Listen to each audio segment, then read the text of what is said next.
Colosenses capítulo 3, verso 17 de la palabra del Señor. Acompáñenme a leer esta cita antes de dar el puntapié inicial de lo que es el mensaje de hoy, pero es la continuación del mensaje anterior que lleva por título Orar en su nombre, más que una petición, una participación.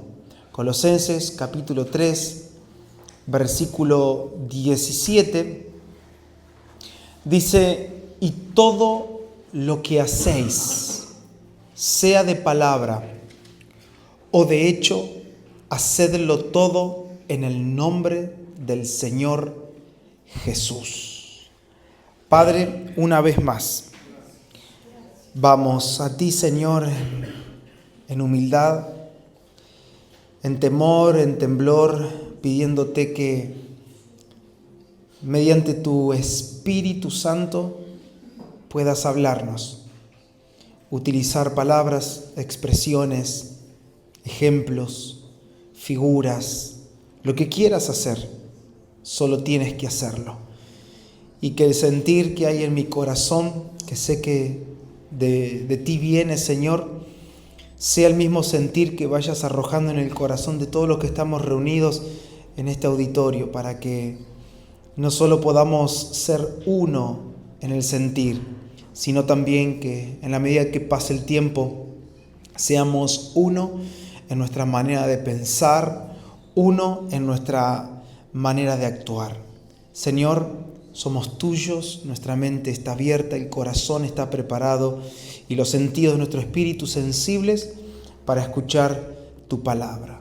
Muchísimas gracias. Amén. El sábado pasado comenzamos justamente este mensaje que pertenece a la serie que estamos abordando y estamos tratando de arribar a un entendimiento que nos lleva a pensar la oración, que es en su nombre, no como una petición, sino como una participación. No sé ustedes, yo lo he visto de esta manera. Siempre que la Biblia me dice hacerlo en su nombre, como este texto, que es un poco más amplio al concepto que estamos aprendiendo, que es orar en su nombre, pero siempre yo al menos lo he visto la oración en el nombre de Jesús como un elemento, como una frase o como una forma de elevar una petición al cielo. Entonces, si yo le pido a Dios en su nombre, Dios me va a responder, lo cual es cierto, ¿sí? Lo leímos el sábado anterior y no lo vamos a repetir. Pero abrir un poquito el abanico, como siempre digo, nos ayuda a entender el concepto de lo que es hacer las cosas en el nombre de Jesús, lo cual por supuesto también está involucrada la oración.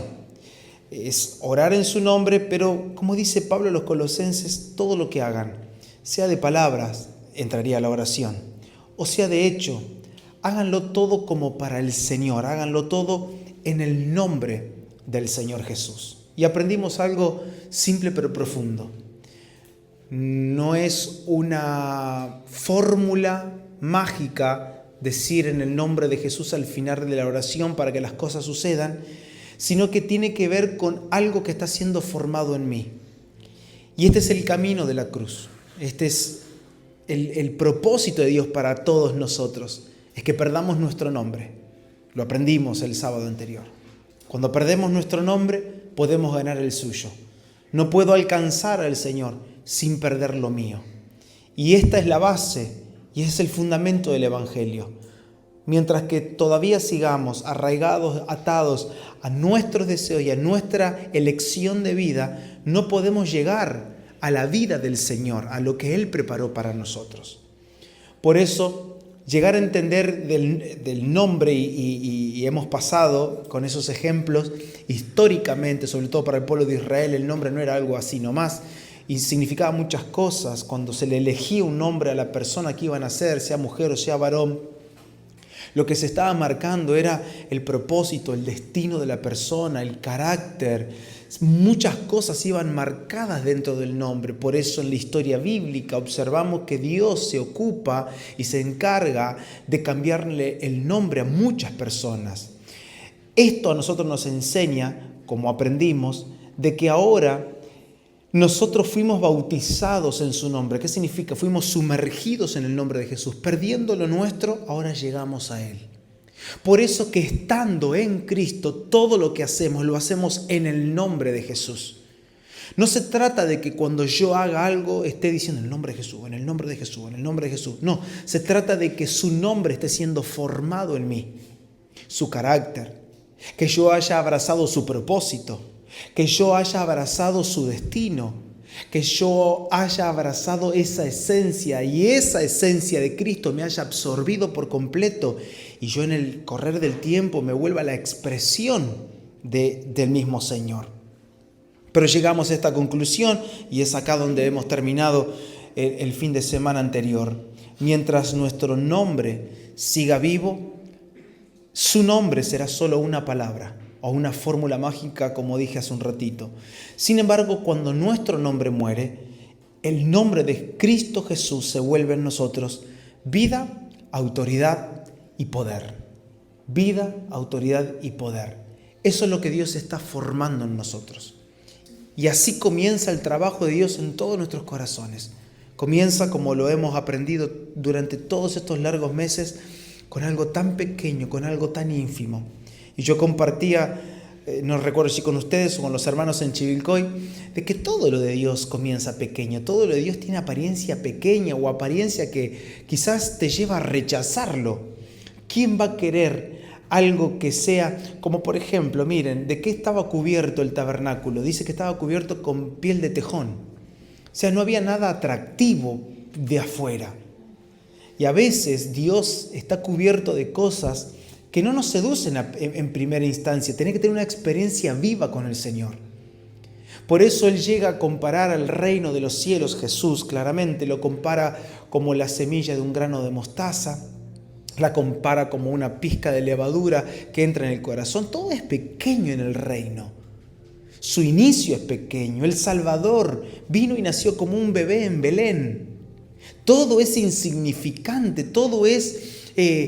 podríamos colocarlo entre comillas, hasta dudoso, ¿sí? Porque ¿quién va a nacer en un establo rodeado de animales, en un ambiente que no es un ambiente para que nazca un bebé? Bueno, el reino de los cielos tiene su peculiaridad. Es como un tesoro que está escondido, que no está a la vista. Y que vas a tener que encontrarlo, vas a tener que hallarlo. Es como aquel que encontró una puerta estrecha y que al abrirla entró a un camino que es angosto y difícil.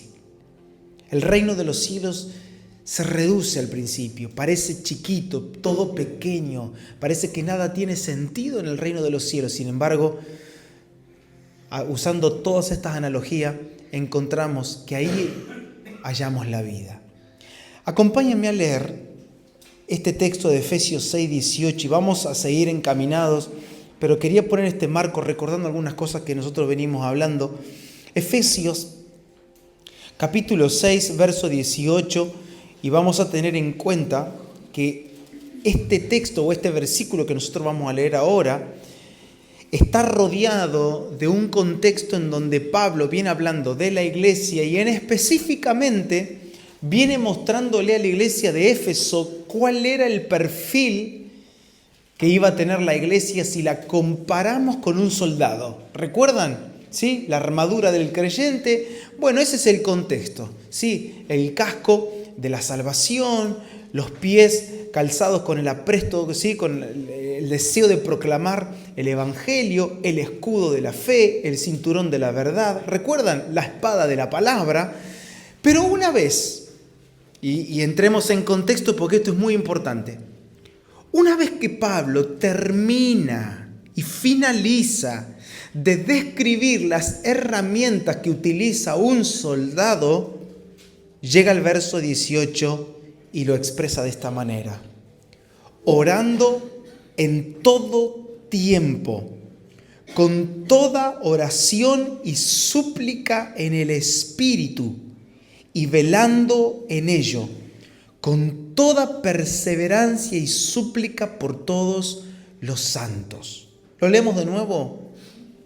Pongan muchísima atención.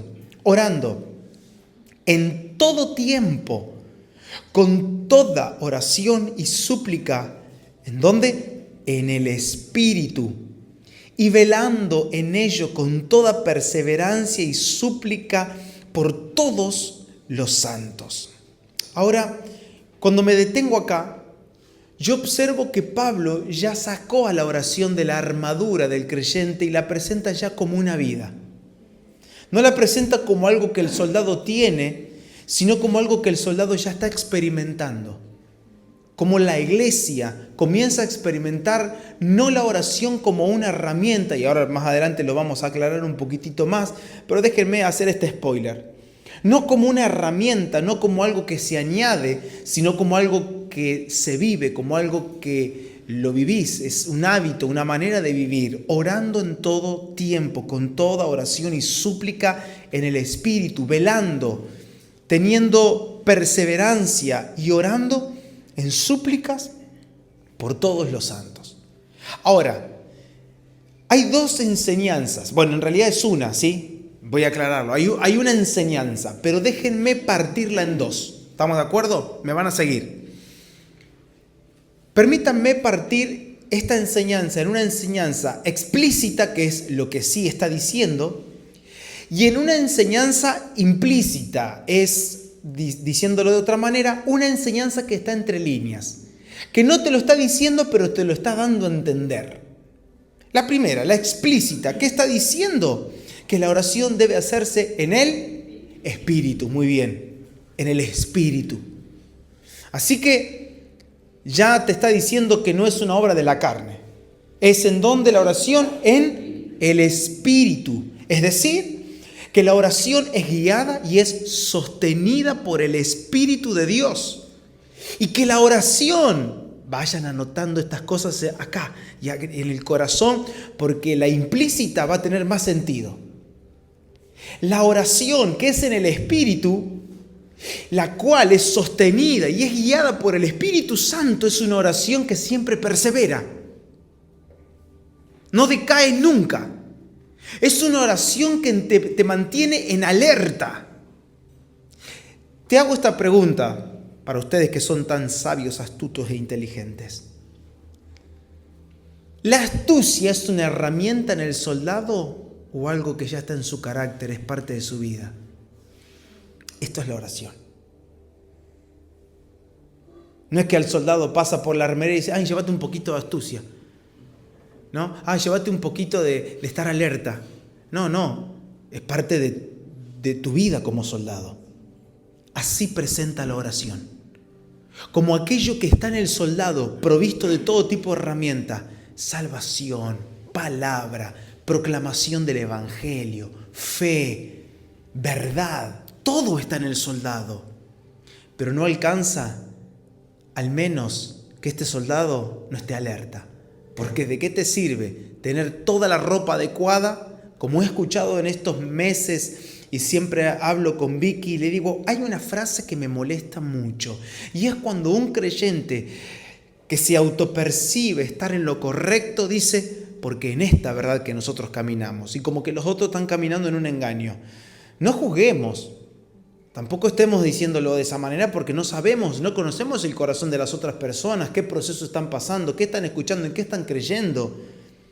Solo lo digo como advertencia. Pero esa es la palabra que Pablo siente de expresar a los hermanos que estaban en Éfeso y le dice, hey, perseveren en esta oración que es en el Espíritu. Y como dicen los muchachos acá, que me enseñan lenguaje más nuevo, 3 doritos más tarde, se dice así, ¿no es cierto? O ya es viejo eso.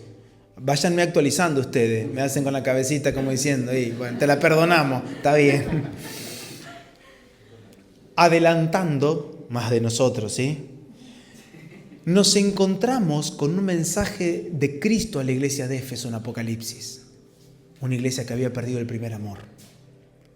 Una iglesia que se había comenzado a casi adormecer. Que Dios dice, están bien con estas cosas que ustedes manejan, pero perdieron el primer amor. Se les durmió, se les diluyó el amor a ustedes. Y me doy cuenta que teniendo ellos una carta en donde ya se les había dado instrucciones de cómo permanecer, de cómo perseverar, se le había diluido y se le había escapado todo esto. Entonces, así es la oración del Espíritu, es guiada y es sostenida por el Espíritu de Dios. Y no solo esto, sino que es una oración que tiene la peculiaridad, es distinguida por perseverar, nunca afloja, nunca mengua, siempre está en alza esta oración, ¿sí? Y otra cosa distinguida es que tiene presente a todos los santos. A veces nosotros medio como que ponemos y miramos la oración como algo más personal, no como algo que es por los santos. Necesitamos tener en cuenta que la oración que es del Espíritu siempre piensa en los santos. Por eso pienso en ustedes en cada momento. Por eso ustedes piensan en cada uno de sus hermanos y piensan en nosotros. Piensan en los que hacen la obra del Señor, en los que con los que compartimos los días jueves, con aquellos que no nos vemos el lunes, el martes, quizás entre ustedes sí, porque esos días caminen y capaz que se crucen en alguna esquina, ¿sí?, de la ciudad. ¿Cómo está? Y nos vemos y disfrutamos. Pero qué bueno es que en el Espíritu se me viene a la mente, como estos días, sin hablar yo con Vicky, Vicky conmigo, los dos estuvimos pensando en Uriel. Sí, en ti, te lo dijimos en la reunión de jóvenes hace un ratito, ¿sí? Al menos que estés amnésico. No, gloria al Señor. No nos dimos cuenta, pero pasó una situación que fue de público conocimiento, problemas de la juventud y una niña que se termina quitando la vida y fue una de las primeras noticias de la semana en todos los portales y diarios y canales de noticia. Y una de las cosas que planteaban en las charlas y en el debate de esta triste noticia es cómo esta juventud está perdida en las redes sociales y en el internet. Y no sé si ustedes recuerdan la palabra que Uriel trajo hace un par de jueves atrás hablando con su profesora, ¿sí? Con su profesora. Y yo digo, mirá, si la profesora con toda esta noticia se llega a acordar de las palabras que Uriel le dio. Oh, sorpresa, que hoy Vicky lo dice, digo, pero me pasó lo mismo, pensé, lo primero que se me cruzó fue Uriel, porque pensamos en los santos, porque todo nos conecta con algún santo. Todo nos conecta. Ay, mira esto como compartió fulano. Ay, esto es lo que dijo fulano. O vino un texto y vos sentiste, esto es para ministrarlo a este hermano. Ahí nomás, asistiéndonos, porque la oración siempre se expresa, ¿sí? Mandando un mensaje, como sea, nos ayudamos. Ahora, la manera implícita, ¿recuerdan? Esta enseñanza no está escrita, pero está entre líneas. El texto a mí me deja ver que existe una forma incorrecta de orar. A mí me ayuda, no sé a ustedes, pero a mí me ayuda muchísimo a veces tratar de entender lo que no quieren decir para entender mejor lo que quieren decir.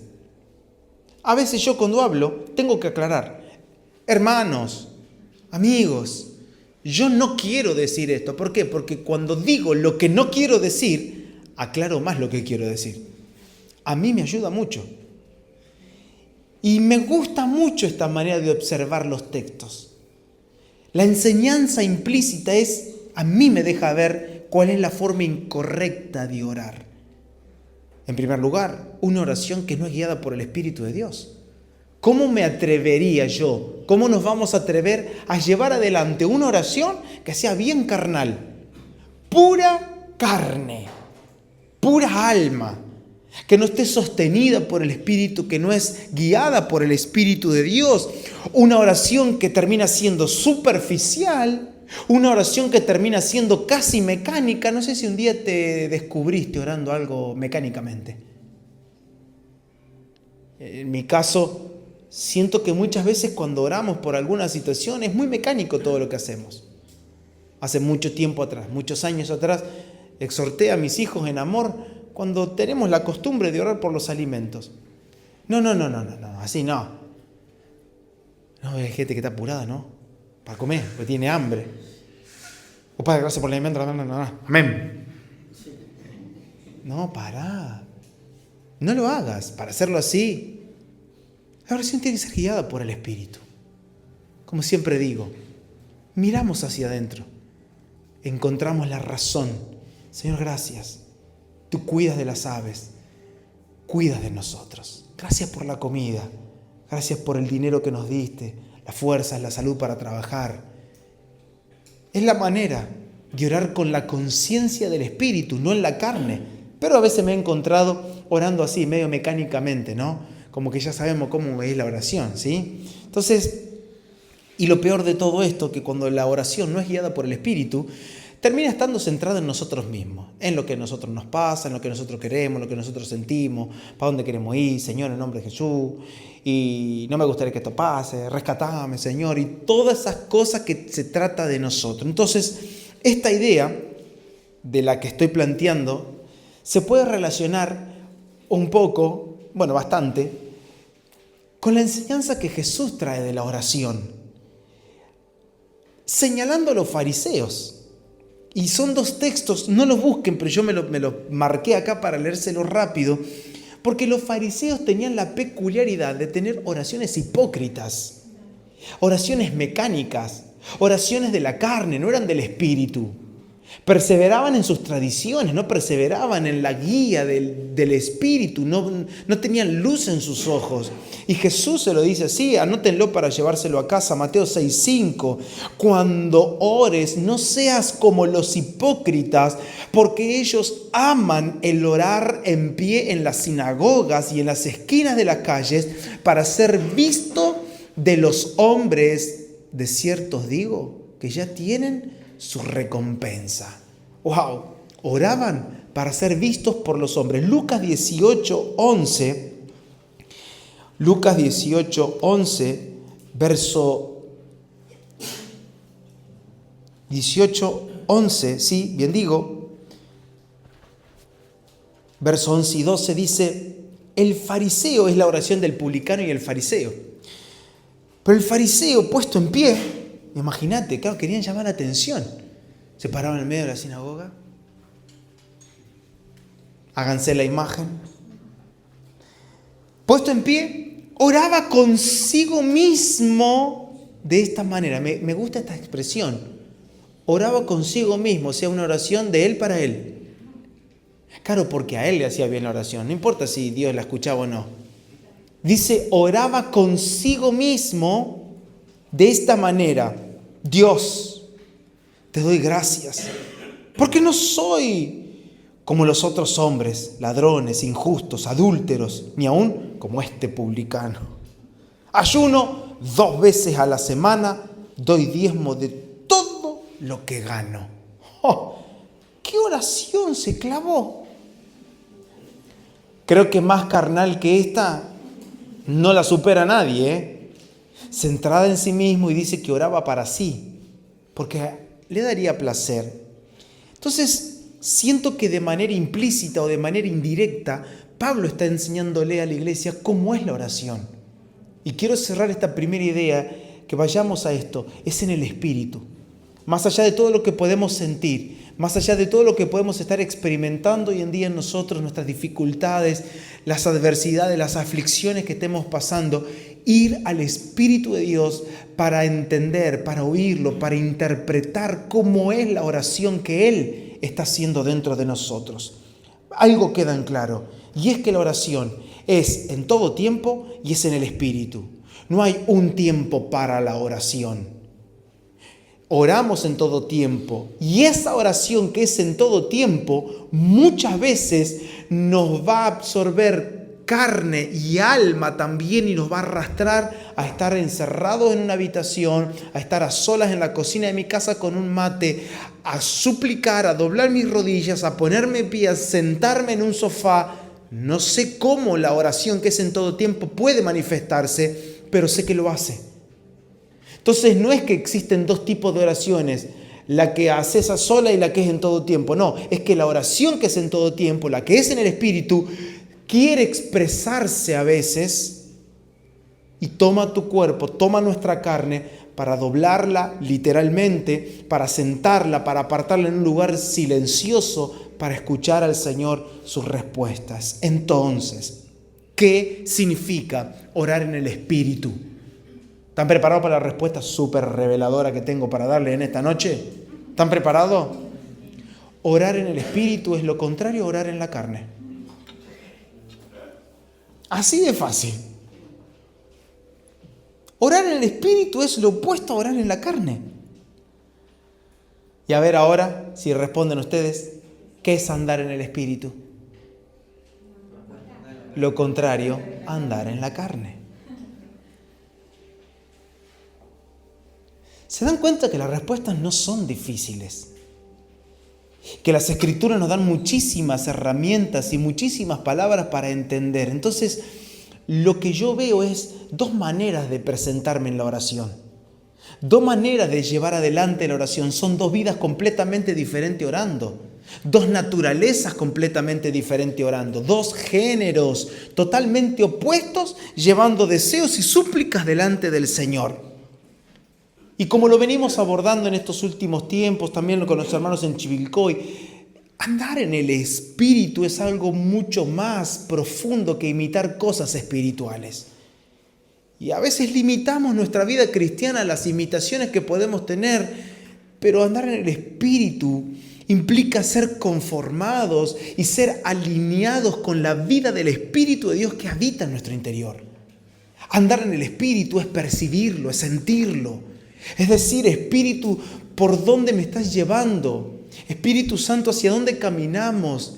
Espíritu Santo, cuando vienen pensamientos a nuestras vidas, ahí inmediatamente el Espíritu como testigo, alertándonos, dándonos la palabra que necesitamos, proveyéndonos instrucciones, dándonos la salida, como dice la Escritura, que para todas las cosas que nos suceden, Él ya nos dio la salida, solo que la salida es espiritual. Y si no ando en el Espíritu, si prefiero salidas carnales, pues entonces esa será tu vida. Y Dios ahí como que te dice, yo ahí no me meto. Las salidas que Dios nos da son en el Espíritu. Por eso que andar en el Espíritu es esto, es sentir cómo el Espíritu de Dios nos conforma. Cómo el Espíritu de Dios trabaja en nuestro interior, nos alinea a la voluntad de Dios, al deseo de Dios. Y esa experiencia del Espíritu Santo en nuestro interior llega a ser tan real en nosotros que lo único que experimentamos cada día es muerte, y eso es la experiencia de la cruz. No es tan solo recordar lo que Él hizo en el Gólgota, sino experimentarlo acá adentro, como aquí dentro, por el Espíritu, vamos muriendo a nuestros deseos, a nuestras voluntades, a todo lo que somos. Esto llega a ser una experiencia a través de la muerte de un hombre y la vida de otro en mí. Comenzamos a experimentar que hay otra vida que está apoderándose. Hay otra vida que está creciendo. Hay otra vida que se está formando en mi corazón. No puedo explicarlo. No puedo transmitirlo en palabras, como muchos me dicen. Es que yo lo entiendo acá, pero no sé ponerlo en palabras. Tranquilo, mientras lo vivas. Porque muchas veces los hechos hablan más que nuestras palabras. Y eso es lo lindo del Espíritu, es experimentar esa conformación acá adentro. Cómo el Espíritu trabaja, cómo pasé, no sé, de la noche a la mañana a tener otro deseo y ya no deseo esas cosas que antes deseaba. Eso produce la oración, el poner atención. Esa es la vida del Espíritu, es sentir que algo en mí está siendo conformado, algo está siendo transformado. Andar en el Espíritu requiere una completa finalización real y poderosa de la carne en la que antes solíamos andar. Es como que la carne comienza a ser crucificada con todas sus pasiones, todos sus deseos comienzan a ser crucificadas en nuestro corazón. Es lo mismo de esta manera con la oración. Porque orar en el Espíritu no es algo que nosotros elegimos en la mente. Y digo esto porque esto se ha enseñado muchísimo por muchos años, creyendo que la oración del Espíritu tiene que ver con un poder de concentración que tenemos. Bueno, ahora vamos a concentrarnos para orar en el Espíritu. Mis hermanos, ¿cómo es eso de concentrarse para orar en el Espíritu? Se trata de vivir en el Espíritu. Se trata de caminar en el Espíritu. Se trata de obedecer, oír, vivir la sensibilidad del Espíritu en nuestro interior. Orar en el Espíritu es un tipo de oración que no procede de nosotros. Es algo perfectamente ajeno a mi naturaleza. Y si ya la miro de esa manera, pero entonces, ¿qué necesito para orar? ¿Al Espíritu? ¿Al Espíritu de Dios? ¿Y por qué sin el Espíritu de Dios no puedo orar? No, o sea, podés hacer el que orás, pero necesitas el Espíritu de Dios, porque la oración no es algo que nos pertenece a nosotros, es algo que le pertenece al Señor. Orar en el Espíritu no es algo que procede de nosotros. Y como leímos el día anterior, el sábado anterior, Juan 14, 13 y 14, y todo lo que pidiereis al Padre en mi nombre, ¿qué dice? Lo haré, para que el Padre sea glorificado en el Hijo. Y si algo piden en mi nombre, yo lo haré. Déjenme expresar algo que está en mi corazón en esta noche. Porque siento de alguna manera, o percibo, a Dios reclamándonos a nosotros en la iglesia y diciéndonos, ustedes nada pidieron en mi nombre. Y me gusta en este tiempo que podamos introducirnos quizás en una estación de reflexión, que podamos recapacitar. Estamos acostumbrados a que alguien cuando nos predique nos mastique la comida y nos la ponga en la boca. Y la idea hoy es que este trozo de carne o este plato de comida te lo lleves a casa. Y en casa puedas comer y masticar y digerir de a poco lo que el Señor nos viene hablando a nosotros como familia. Pero yo lo percibo de esta manera. Es como el Señor reprendiéndome en mi corazón, diciéndome, nunca pediste en mi nombre. Nunca oraste en mi nombre.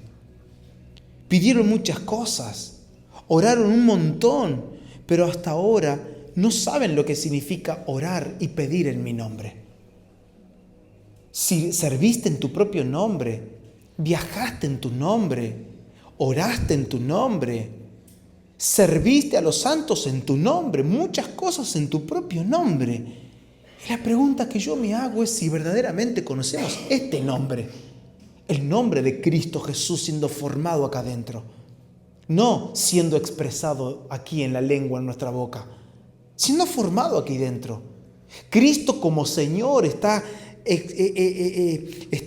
expandiendo, está poniendo, manifestando su carácter en mi interior. Aprendo de Él aquí, que es manso y humilde. Es su nombre el que está siendo formado, es su nombre el que a mí me está absorbiendo. Verdaderamente entendemos lo que Pablo le dijo a los hermanos de Colosas cuando le dijo, todo lo que hagan, háganlo en el nombre del Señor Jesús, dando siempre gracias al Padre por medio de Él. Todo lo que hagan, todo, absolutamente todo lo que hagan, háganlo en el nombre de Jesús.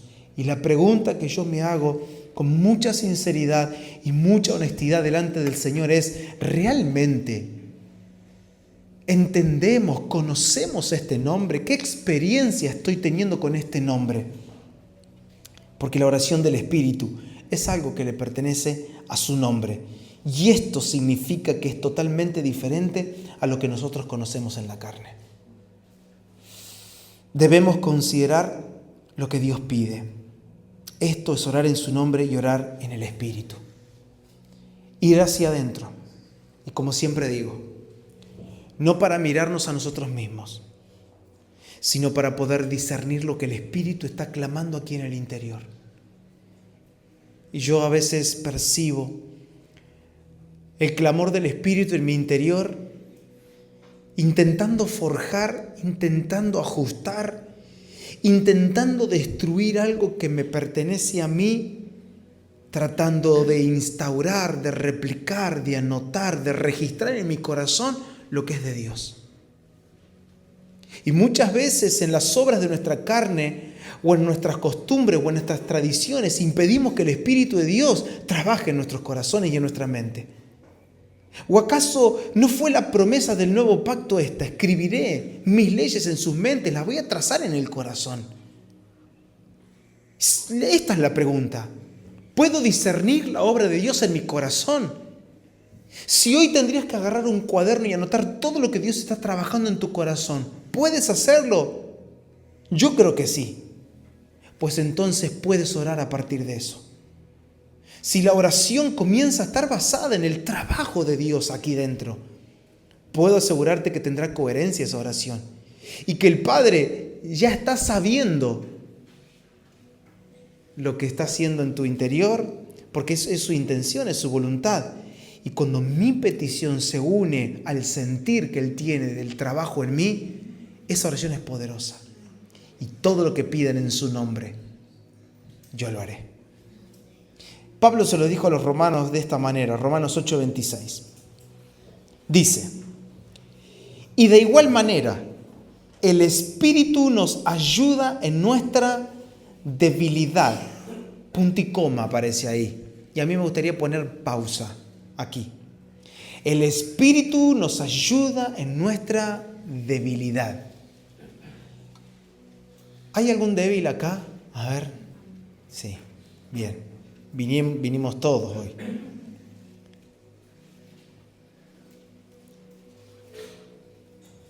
A mí me ha pasado muchas veces, y me pasa, de encontrar puntos vulnerables en mi vida. Y creo que todos conocemos cuál es la zona más débil, hablando de manera quizás más criolla, ese talón de Aquiles. Ese punto en donde sos vulnerable, donde el muro no está tan fortalecido. Automáticamente solemos recurrir a libros, a información, a cosas que me ayuden. Solemos recurrir a personas, a ver qué consejo me da esta persona para este problema que yo estoy teniendo, para poder salir adelante. Lo cual todo es honesto, todo es válido, es honroso incluso. Poder decirle a mi esposa, mirá, mi amor, estoy teniendo problemas con esta situación, ayúdame, vamos a orar, todo lindo. Pero siento que hay alguien a quien siempre salteamos, y es al Espíritu de Cristo. No lo tenemos tan presente. Es más importante lo que me dice un apóstol que lo que me puede decir el Espíritu de Dios el lunes. Es más importante la prédica que encontré en YouTube que lo que el Espíritu Santo está tratando de enseñarme todos los días acá adentro.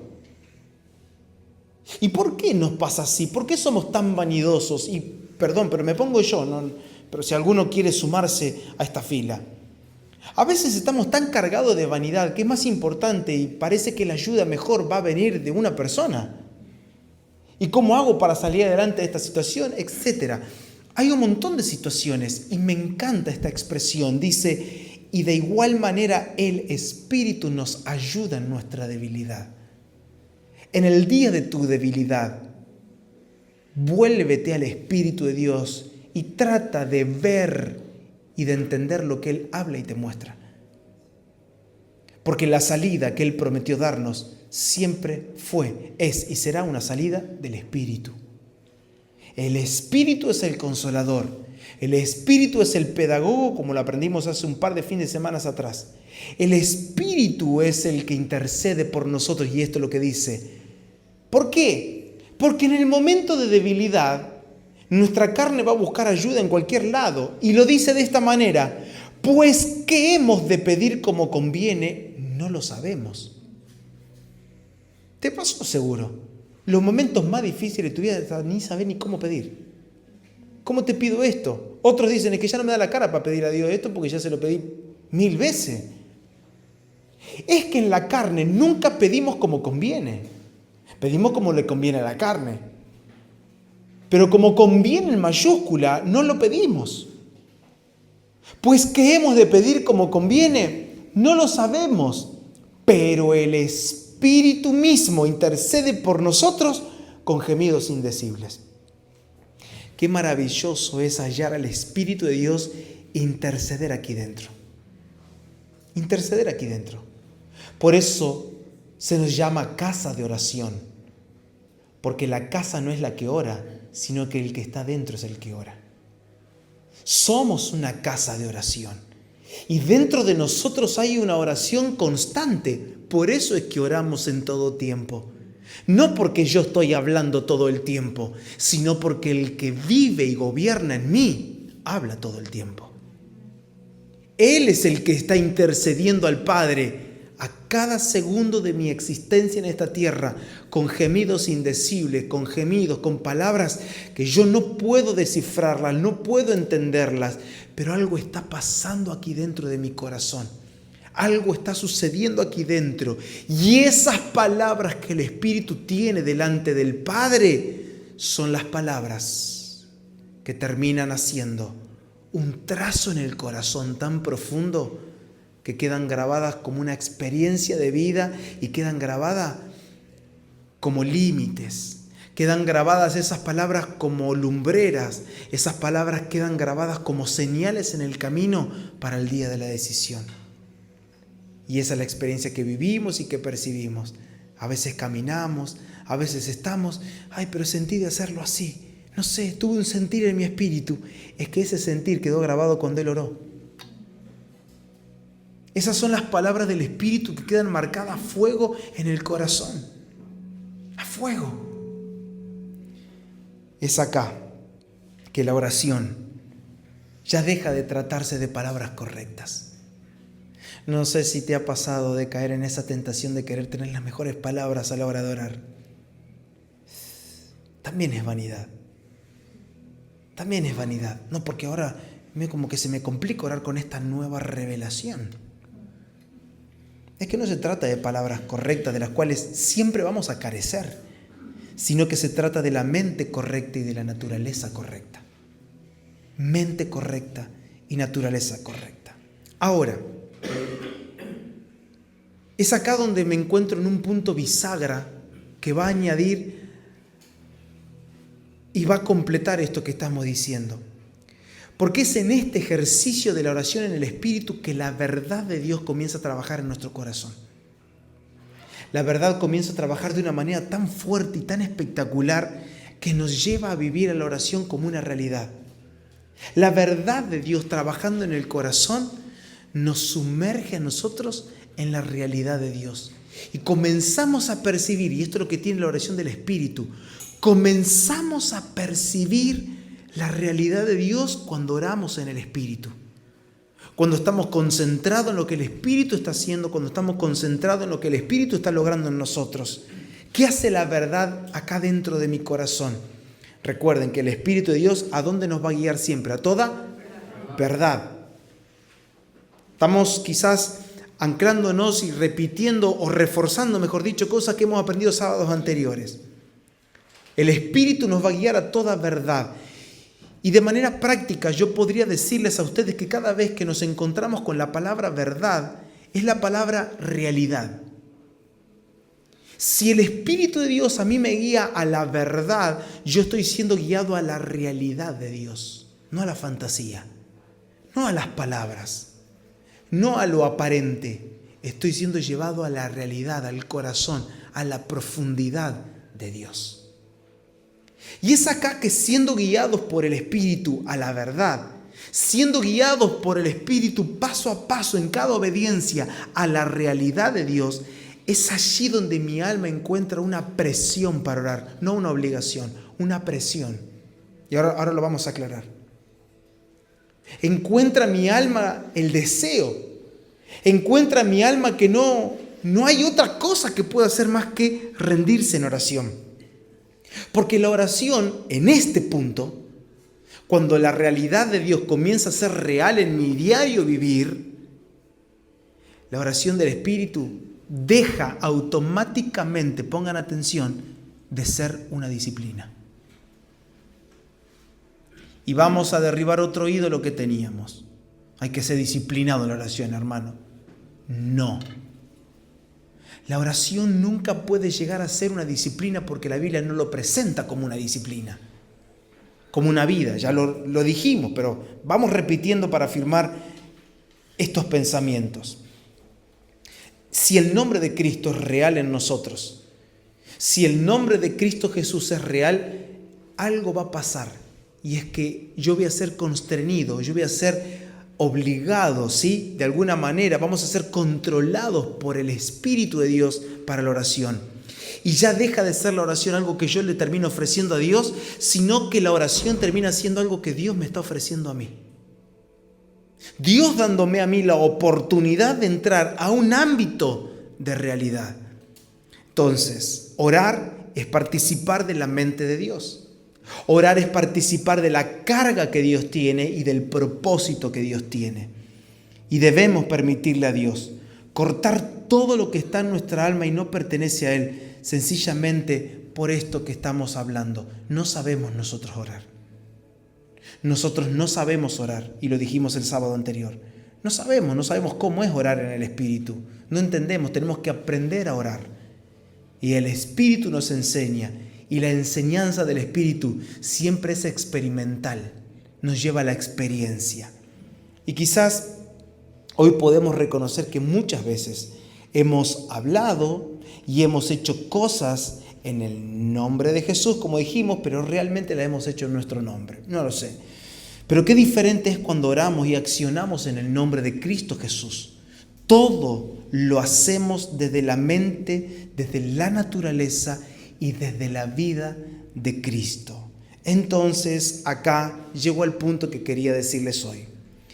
Me pasa que me encuentro dentro de dos formas en que la gente ha tomado la oración en los últimos años. Número uno, como una herramienta de vanidad. Lo dije hace un instante, vamos a pasarlo rápido. ¿Qué es una herramienta de vanidad? Es para ser un hombre de oración. ¿Sí? No, porque esto a mí, yo soy un hombre de oración. Si oro y me disciplino y me pongo en horario y oro, entonces eso a mí me hace sentirme que soy un hombre de oración ahora. Como gente que se siente orgullosa, porque estoy en el grupo de intercesión. ¡Wow! Y comenzamos a categorizar la vida de oración. Ese es el pecado más grande que se ha cometido en los últimos años. Categorizarla. Como que hay gente de oración más fuerte, como gente de oración más especial, como que a esta gente Dios sí la escucha, a los otros y bueno, hay que entrenarse para orar. Mis hermanos, nadie puede darte una escuela de oración. ¿Qué es eso de la escuela de oración? No, porque te vamos a enseñar a orar. El Espíritu es el que enseña a orar. No hay hombres, pueden darte herramientas, pueden poner en palabras como lo hacemos en esta jornada. Lejos de mí está en que ustedes lleven adelante algo de lo que decimos acá, pero estas palabras van a encontrar vida acá adentro. Acá adentro. Y lo segundo, que siempre se ha tenido a la oración como una herramienta de manipulación. Y esta, no sé si es la más peligrosa, porque las dos son peligrosas, pero esta es la más dañina, si se quiere, porque termina dañando a quienes nos oyen, como una herramienta de manipulación y, como se diría, dicen un grupo de ciertas personas, porque hermanos, si oramos vamos a mover la mano de Dios. Mirá, a mover la mano de Dios. Tu oración va a mover a Dios. ¡Wow! A veces no pensamos nosotros las cosas que decimos, sinceramente. Pasamos por alto la soberanía de Dios. No respetamos ni siquiera este atributo de Dios, que es el soberano, es el Rey soberano y que Él hace lo que le place según su voluntad. Pero hemos escuchado oraciones que son extremadamente aberrantes. No vamos a aceptar otra respuesta de parte de Dios y nos paramos acá y yo me paro en fe. No se paró en fe, se paró en el capricho. No es fe, eso no es fe, hermanos. Es capricho, puro capricho. Entonces, se puede observar que no coloca Pablo, como dijimos, a la oración como una herramienta, sino como una vida. Por lo tanto, no es herramienta ni para que vos te sientas bien, ni para que vos te creas que sos una mujer o un hombre de oración, ni tampoco es una herramienta o una estrategia, una oración específica para moverle la mano a Dios, para que Dios responda a esta situación, porque si Dios no responde, la gente no va a creer en Él. ¿Cómo tiembla Dios? Señor, porque si vos no haces esto, yo me aparto. Ya está apartado. Ya está apartado, solo está diciendo que no va a congregar más dentro de salones parecidos a estos. Pablo es el que está diciendo todo el tiempo, y Pablo es el que más enseña sobre estos conceptos, podríamos decir, ayudándonos a entender la oración no como una herramienta, sino como una vida. Es más, él le dijo a los tesalonicenses, oren sin cesar. 1 Tesalonicenses 5:17, oren sin cesar. No paren, que no se detenga. Entonces, acá la oración es plantada como una forma de vivir y no como algo ocasional.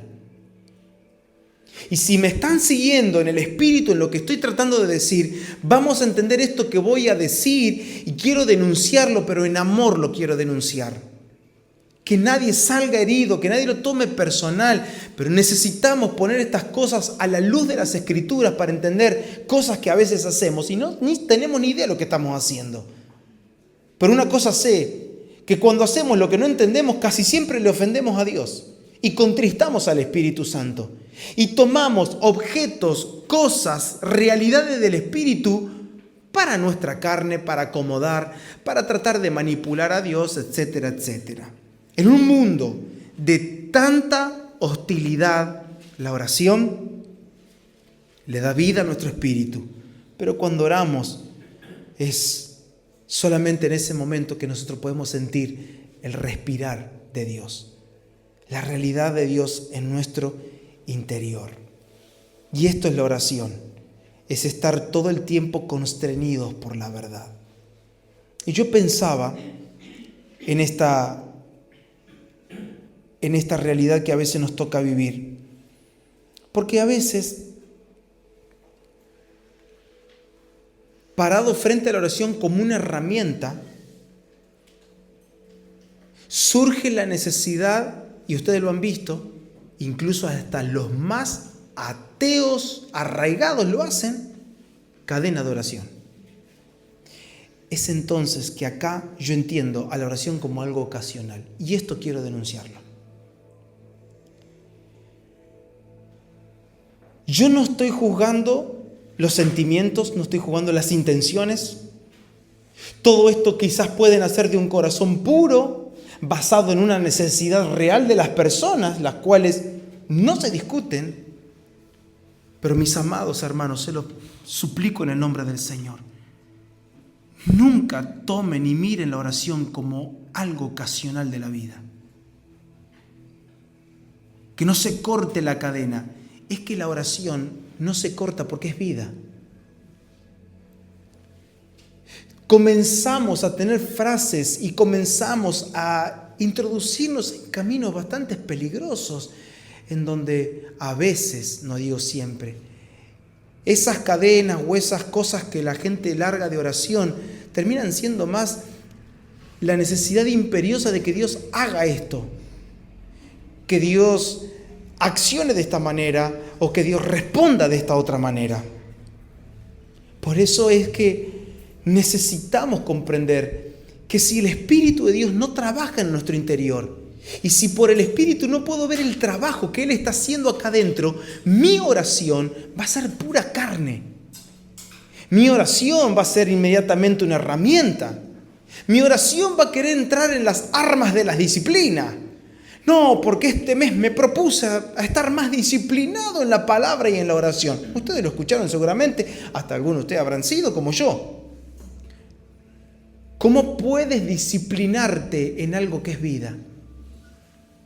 Miro a la disciplina quizás entendiéndola como un ayos, como algo que te sostiene hasta que el hábito se forme en ti. Pero no puedes estar toda la vida siendo una persona disciplinada para la oración. Hermanos, la disciplina tiene un hasta el hábito. No puedes estar disciplinado toda la vida para comer. Se forma un hábito de comida. Hay una manera de vivir. No, ya decidí, no como más este tipo de comida. ¿Por qué? No es porque me discipliné, porque ya si ahora lo vuelvo a comer me cae mal. No, ahí tenés un ejemplo claro. Se formó un hábito. Ya no es que se disciplinó. ¿Quién se tiene que disciplinar? Por ejemplo, alguien que no se asea por la mañana, no se cepilla los dientes. La madre que te disciplina, hijo, ¿no? ¿Te cepillaste los dientes? No, anda a cepillarte los dientes. Eso es disciplina. Pero cuando se hace grande la persona, cepillarse los dientes, lavarse la cara, darse una ducha, es un hábito. No, me propuse este año disciplinarme y bañarme. No, y ya, si te tenemos que disciplinar para mandarte a la ducha, y estamos en graves problemas. Se forma un hábito en mí. Mis hermanos, si la oración es una disciplina, es porque algo externo a nosotros todavía. Es porque es algo que el Espíritu nunca generó en nuestro interior. Y quiero cerrar con esto. Se vuelve una disciplina cuando la realidad de Dios no es mi realidad. Cuando vivo sumergido en mis cosas, cuando vivo sumergido en mis asuntos. Entonces las oraciones son carnales, basadas en mí, me tiene a mí en el centro, es una herramienta, por supuesto. Nunca va a ser un hábito porque cuando las cosas pasan, ya está, ya pasó y bueno, ya está, se hizo la voluntad de Dios y como que pasamos, damos vuelta a la página y volvemos a hacer lo mismo de siempre. Centrados en nosotros mismos, nos amamos a nosotros, perseguimos nuestros propósitos, nuestros deseos, nuestras metas, etcétera, etcétera, etcétera. Y yo quiero ponerte este ejemplo. Este ejemplo en donde yo lo único que quiero plasmarte en estos últimos 5 minutos que me vas a regalar es cómo la realidad de Dios nos constriñe. Por eso dije que la verdad termina siendo una presión en la oración, pero no por obligación, sino que algo que te lleva, te nace por naturaleza a orar. Y el ejemplo que quiero ponerte es este, basado en esto, lo repito, basado en que solo la realidad de Dios te va a llevar a accionar correctamente. Y el ejemplo que quiero poner es este, muy sencillo. Si yo estoy caminando con un niño de 2 años, con mi hijo de 2 años de la manito, y por algunas cosas de la vida mi hijo se me escapa de la mano, va y se para en medio de la ruta. Y ves que hay mucho movimiento de vehículos y que está por venir un camión. Y lo tenés casi ahí. Entonces, en ese momento, la pregunta que yo te hago es, ¿qué haces? ¿Cuál es tu deseo? ¿Qué voluntad vas a tener en ese momento que ves a tu hijo de 2 años parado en el medio de la ruta? ¿Cómo va a ser tu respuesta frente a todo eso? Sencillamente, ver una realidad te lleva a la acción. No, bueno, me voy a disciplinar a ver si veo a alguien en la ruta, sacarlo este año. Nadie hace un curso de cómo sacar a un niño de 2 años delante de la ruta. La realidad te constriñe, te presiona, te lleva, te moviliza. ¿Qué deseo hay en tu corazón? Salvarle la vida a ese pequeño, que puede ser tu hijo, puede ser un hijo de un vecino. Tu único deseo es ese. ¿Por qué? Porque todos los deseos que tenemos hoy en día, todas las cargas y todo lo que nos proponemos hacer en esta vida y los propósitos que trabajan en nuestro interior siempre son dados por la conciencia de la situación que nos rodea. La pregunta es, ¿a qué realidad estamos sujetos? A la realidad minúscula que nos rodea, que son enfermedades, situaciones económicas, pueden ser situaciones familiares, financieras, etcétera, laborales. Todas esas situaciones son realidades en minúscula. La pregunta es, si esa realidad, la minúscula, es de la única que estoy consciente, mi oración va a ser dependiendo de esa realidad. Pero si mi realidad está absorbida por la realidad real, la del Espíritu, mi oración nace de allí para expresarse allí. No trata de ignorar las situaciones, sino que la realidad habla del origen de mi oración. Y quiero que esto quede claro. No estamos diciendo de que no vamos a presentar, de que Dios no tiene en cuenta todo lo que estamos viviendo, si es una enfermedad, si es una situación laboral, financiera, familiar. No estoy diciendo eso. Yo estoy hablando del origen de la oración. ¿Dónde nace tu oración? ¿Nace del Espíritu, que es la real realidad? ¿O nace de la tierra, que es una realidad minúscula que nos rodea todos los días? Y quiero cerrar leyéndote, en base a esto, lo que dijo un antiguo pastor, escribió, si no me equivoco, en el año 1400, estas palabras, y quiero leértelo, después lo voy a poner en el grupito, ¿sí? Y lo vamos a subir para que lo lean. Pero lo dijo de esta manera: la respuesta a nuestras oraciones será la manera en la que Dios quiere aplicar la vida de Jesucristo a una circunstancia particular. La provisión completa de Dios para el hombre es Jesucristo. Dios no tiene nada más que dar que lo que ha dado en Jesucristo. Y se pregunta, ¿qué no tiene el cristiano? ¿De qué puede carecer cuando puede tenerlo Él? ¿Qué puede perturbarlo, estorbarlo, confundirlo o devastarlo en la vida como cristiano cuando puede vivir en Él, en comunión con Él? ¿Qué necesidad ya no está satisfecha en Él? ¿Qué dificultad no está ya eliminada en Él? ¿Qué ayuda no está ya presente en Él? ¿Qué palabra de consuelo que necesite ya no fue dicha en Él? ¿Qué dirección que esperamos no está ya dada en Él? En Él, el cristiano ya ha alcanzado, ya está en la meta y puede mirar hacia atrás y hacia abajo todas sus angustias como ya aliviadas. Pero el cristiano no se ha dado cuenta aún en qué plenitud está ya presente. ¡Wow! Karl Barth lo dijo. Yo cuando leí esta frase, yo digo, ¿qué necesidad ya no fue suplida en Él? ¿Qué angustia ya no fue calmada en Él? ¿Qué situación, qué provisión nos está faltando que ya no nos fue provista en Él? Pero esta frase de este pastor, diciendo la respuesta a nuestra oración, siempre será la manera en la que Dios quiere aplicar la vida de Cristo a nosotros. ¿Cómo es? Permítanme, denme esta licencia. Si yo pudiese describirte la anatomía de la respuesta de Dios, la anatomía, la fisiología de la oración, de la respuesta a nuestras oraciones, es Cristo. Es Cristo. Es más de Él. Es más de Él. ¿Cómo Dios responde mi oración? Con más de Él. Porque en cada situación de angustia, de enfermedad, de dolor, de muerte, de escasez, de la que sea, yo termino conociéndolo más a Él, Creador, dador de la vida. Dios soberano, todopoderoso, fiel, siempre fiel. Perfecto, siempre perfecto. Termino conociendo al Dios en quien no hay mudanza alguna ni sombra de variación, quien no cambia. Termino conociendo al Dios que es el mismo ayer, hoy y por los siglos de los siglos.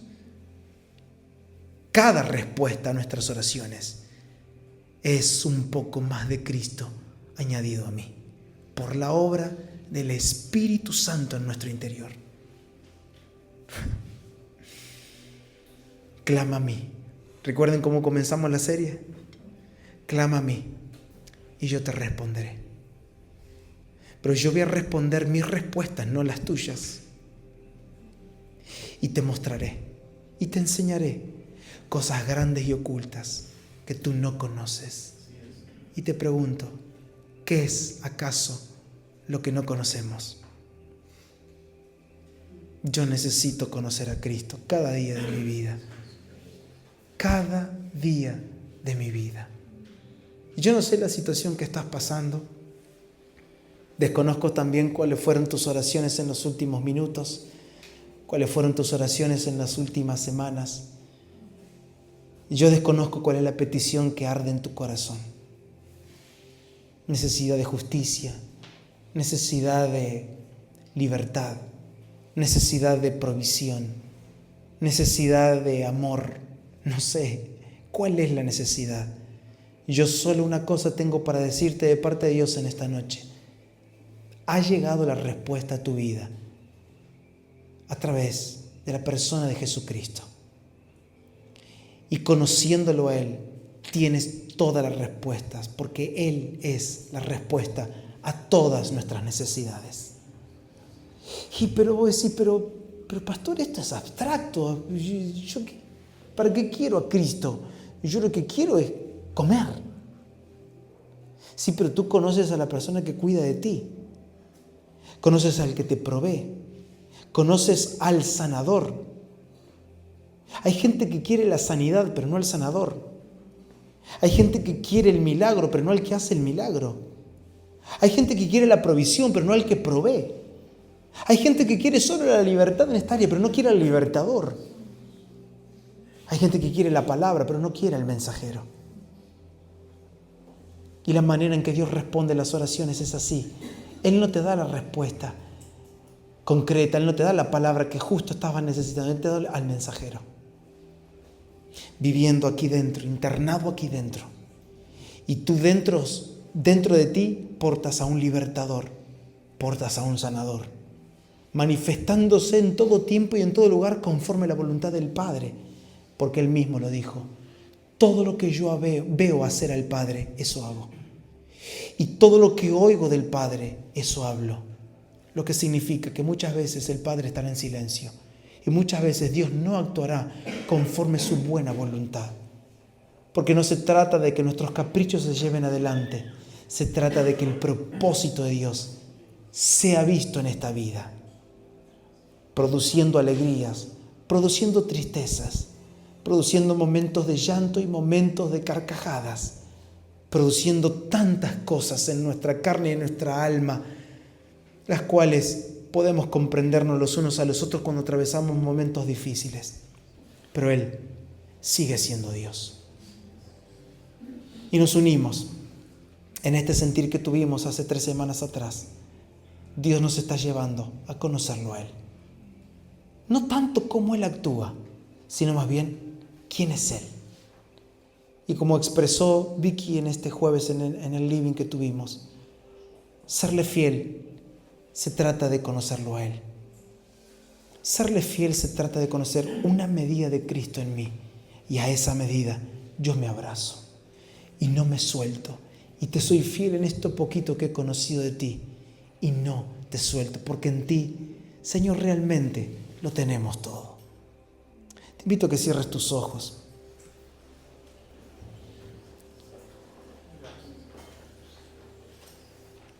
Hace una oración, la que esté en tu corazón, y si hay silencio, solo guarda silencio y trata de contemplar en tu interior las palabras que el Espíritu marcó. Ve más adentro, ve más allá de las palabras que yo tuve en esta noche. Quiero que te abraces a las palabras que el Espíritu ha ministrado a tu corazón. Y solo, Padre, una cosa podemos decirte y es: gracias. Gracias. Gracias por darnos a Cristo. El pan nuestro de cada día nos estás dando. Eres todo para nosotros. Eres sanidad, eres provisión, eres el milagro, eres el Salvador. Eres autor y perfeccionador de aquella semilla de mostaza en el corazón. Autor y perfeccionador de la fe. Y por eso te damos gracias. Solo una cosa pido conforme tu voluntad en esta noche, y es: llévanos y guíanos a que estas palabras se vuelvan vida en nuestros corazones. Que cada uno de mis hermanos sea llevado a una real experiencia de vida en la oración. Y que la oración deje de ser instrumento y deje de ser herramienta de vanidad o de manipulación, para que nosotros podamos descubrirla como vida ardiente en nuestros corazones. podamos descubrir y experimentar a la oración como el respirar de tu Espíritu en nuestro interior. Gracias, Padre. En Cristo Jesús lo creemos y lo declaramos. Amén. Amén.